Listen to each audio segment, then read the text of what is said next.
అందరికీ very good morning friends. ఈ వీడియోలో మనం డిఎస్సికి సంబంధించి ఈరోజు పబ్లిష్ అయిన అన్ని ముఖ్యమైన వార్తల గురించి క్లారిటీగా చూద్దాం. ఈరోజు ఎడ్యుకేషన్ న్యూస్ ఎపిసోడ్కి అందరికీ స్వాగతం.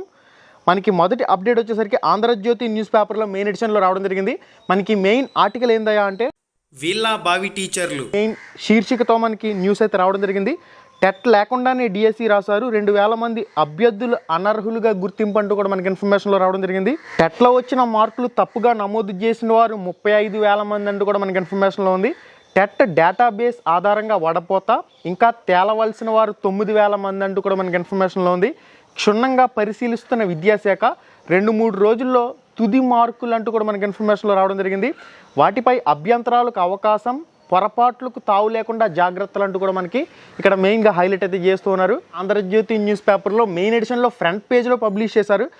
టెట్ లేకుండా డిఎస్సి రాశారు, 2,000 మంది అనర్హులను గుర్తింపు అంటూ కూడా మనకి ఒక పాయింట్ అయితే మెయిన్గా హైలైట్ చేస్తూ ఉన్నారు. ఉపాధ్యాయ అర్హత పరీక్ష, టెట్ ఉంటేనే డిఎస్సిలో టీచర్ ఉద్యోగాలు వస్తాయి, టెట్ లేకుండా డిఎస్సిలో టాపర్గా నిలిచినా ప్రయోజనం ఉండదు. కానీ ఏమనుకున్నారో ఏమో కానీ దాదాపుగా 2,000 మంది అభ్యర్థులు టెట్ అర్హత లేకుండానే మెగా డిఎస్సి 2025 పరీక్షలు రాశారు. దరఖాస్తుల సమయంలో టెట్ మార్కులు నమోదు చేయాలి, సర్టిఫికెట్లు అప్లోడ్ చేయవలసిన అవసరం లేదు. టెట్ రాసిన సంవత్సరం అదేవిధంగా హాల్ టికెట్ నెంబర్కి సంబంధించిన మార్కుల వివరాలు ఇస్తే సరిపోతుంది. ఈ క్రమంలో టెట్ అర్హత సాధించని వారు కూడా అనేక మంది దరఖాస్తు చేసుకున్నారు. తీరా ఇప్పుడు వారు ఇచ్చిన హాల్ టికెట్ నెంబర్ల ఆధారంగా టెట్ డేటాబేస్తో సరిపోల్చి చూడగా వారి టెట్ మార్కుల వివరాలు కనిపించడం లేదంటూ కూడా ఒక పాయింట్లో మెన్షన్ చేస్తున్నారు. అలాగే మరొక 35,000 మంది టెట్ మార్కులు తప్పుగా నమోదు చేశారంటూ కూడా ఇన్ఫర్మేషన్లు ఇచ్చున్నారు. చాలామంది అడుగుతూ ఉన్నారు కదా, టెట్ హాల్ టికెట్ నెంబర్లు మిస్టేక్ ఇచ్చాం, టెట్లో మార్కుల మిస్టేక్ ఇచ్చాం, మేము రకరకాల టెట్లు రాసాం కానీ తక్కువ మార్కులు ఉన్న టెట్ స్కోర్లు ఇచ్చాం, ఎక్కువ మార్కులు ఉన్న టెట్ స్కోర్లు ఇవ్వలేదు. ఈ విధంగా రకరకాల సమస్యలను అయితే లేవనెత్తారు కదా, వాటన్నింటికీ కూడా సమాధానం ఇది. మరొక 35,000 మంది టెట్ మార్కులు తప్పుగా నమోదు చేశారు. వీరిలో 26,000 మంది టెట్ వివరాలు డేటాబేస్ నుంచి తీసుకుని, అంటే ప్రతి అభ్యర్థి ఆధార్ కార్డ్ నెంబర్తో టెట్ మార్క్స్ అనేవి లింక్ అయి ఉంటాయి. 2017, 2017లో రెండవ టెట్, 2018లో జరిగిన టెట్, అదేవిధంగా 2022లో జరిగిన టెట్, 2024లో జరిగిన టెట్కి సంబంధించిన వివరాలు అనేవి మీ ఆధార్ కార్డుతో లింక్ అయిపోయి ఉంటాయి. కాబట్టి ఆటోమేటిక్గా ఆధార్ కార్డ్ నెంబర్ త్రూ ఆ టెట్ డేటాబేస్ నుంచి ఆ వివరాలను అయితే తీసుకోవడం జరుగుతుంది. కాబట్టి ఆ రకంగా 26,000 మంది వివరాలను టెట్ డేటాబేస్ నుంచి తీసుకుని సరిదిద్దుకున్నారు. ఇంకా 9,000 మంది వివరాలను సరిపోల్చలేదంటూ కూడా ఒక పాయింట్లో మెన్షన్ చేస్తున్నారు. అంటే చాలామంది 2011లో కానివ్వండి, 2012లో కానివ్వండి టెట్లు రాసిన వాళ్ళకి సంబంధించి ఆ వివరాలు అనేవి డేటాబేస్తో లింక్ అయి ఉంటేనే అక్కడ వస్తాయి. కాబట్టి ఇంకా 9,000 మంది వివరాలు సరిపోలలేదు. టెట్ అర్హత లేకుండా డిఎస్సి రాయటం, టెట్లో మార్కులు ఎక్కువగా చూపించడం వంటి చర్యలు చూసి విస్మయం వ్యక్తం చేశారు. దరఖాస్తుల్లో ఎక్కువ మార్కులు చూపించినంత మాత్రాన దాన్ని ప్రామాణికంగా తీసుకోరు. వారి హాల్ టికెట్ నెంబర్ ఆధారంగా వాస్తవ మార్కులను సరిపోల్చుకుని వాటిని పరిగణలోకి తీసుకుంటారు. ఇవన్నీ తెలిసిన వేలాది మంది అభ్యర్థులు ఎక్కువ మార్కులు వచ్చినట్లుగా చూపించడం గమనార్హం అంటూ కూడా ఒక పాయింట్లో మెన్షన్ చేస్తున్నారు. మరికొంతమంది తక్కువ మార్కులు కూడా నమోదు చేసుకున్నారు. ఈ పాయింట్ మెయిన్ హైలైట్. తక్కువ మార్కులు వచ్చినాడు ఎక్కువ మార్కులు ఇచ్చి దరఖాస్తు చేసుకున్న, టెట్ అర్హత లేకపోయినా అప్లై చేసుకున్న వాళ్ళు ఎలాగో రిజెక్ట్ అవుతారు. ఇక్కడ కొంతమంది అభ్యర్థులు ఏం చేశారంటే, అంటే ఎక్కువ మార్కులు స్కోర్ చేసిన టెట్ వివరాలు లేక తక్కువ మార్కులు వచ్చిన టెట్ వివరాలను అయితే నమోదు చేసుకున్నారు. మరి కొంతమంది తక్కువ మార్కులు కూడా నమోదు చేసుకున్నారని చెప్పేసి ఒక పాయింట్లో మెన్షన్ చేశారు. కాబట్టి వాళ్ళందరి వివరాలను డేటాబేస్తో సరిపోల్చినప్పుడు ఎక్కువ స్కోర్ ఎక్కడైతే ఉందో దాన్ని మాత్రమే పరిగణలోకి తీసుకుంటారు. కాబట్టి వాళ్ళకి కూడా కాస్త ఉపశమనం అని చెప్పి చెప్పుకోవచ్చు. ఆన్లైన్లో దరఖాస్తులు చేసుకోవడం తెలియని వారు, ఇంటర్నెట్ సెంటర్ల ద్వారా దరఖాస్తులు సమర్పించిన వారు, ఈ క్రమంలో అనేక పొరపాట్లు జరిగాయి. వాస్తవానికి డిఎస్సి దరఖాస్తులు ఎలా చేసుకోవాలనే విషయంపై పాఠశాల విద్యాశాఖ విస్తృతంగా అవగాహన కల్పించింది. మెయిన్గా ఏ విధంగా ఆన్లైన్ అప్లికేషన్ చేయాలనేది మన రామ్ రమేష్ ప్రొడక్షన్స్ యూట్యూబ్ ఛానల్లో కూడా చాలా చక్కగా 30 నిమిషాల వీడియో నేనైతే చేసి పెట్టాను. Step by step process.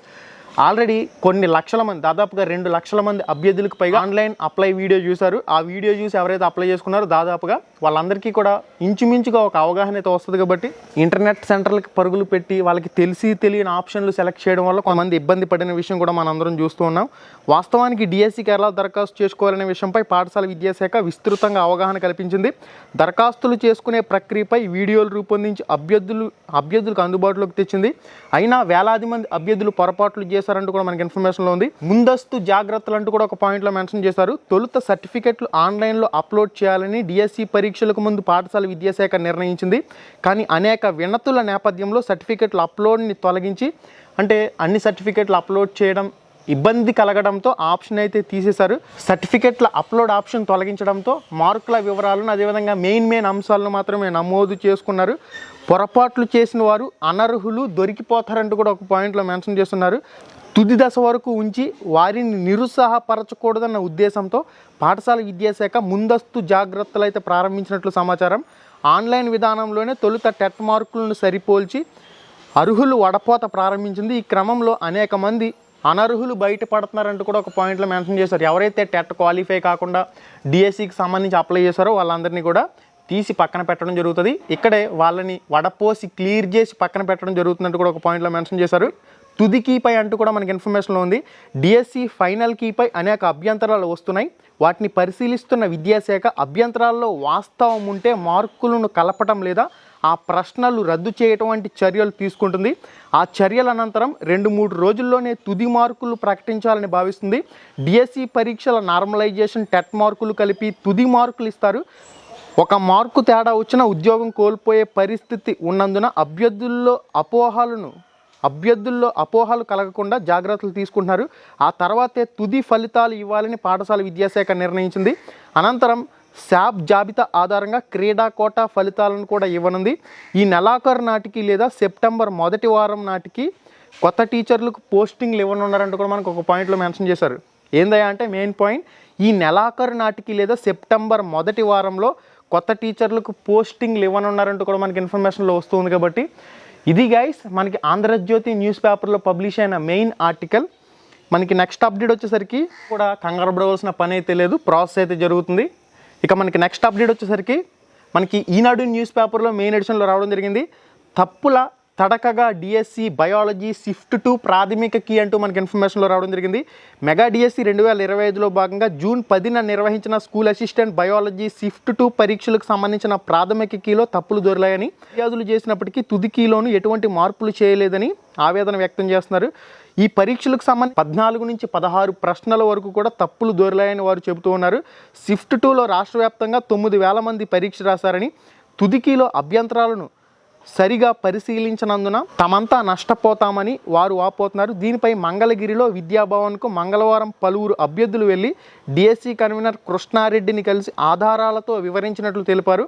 తమకు న్యాయం చేయాలని వారు డిమాండ్ చేస్తున్నారు.